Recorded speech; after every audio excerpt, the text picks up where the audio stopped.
Hello everyone, I'm finally back with part 3 and in this part I'm going to paint a tram and add some details to make it look more realistic.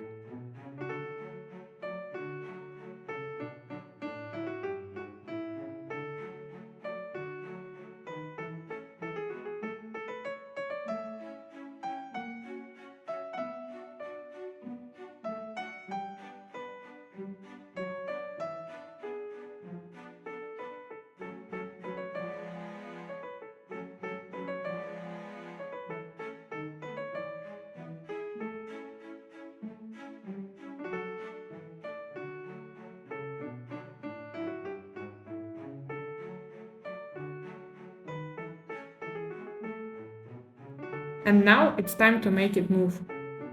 I use ultraviolet blue to attach it to the platform and here it goes.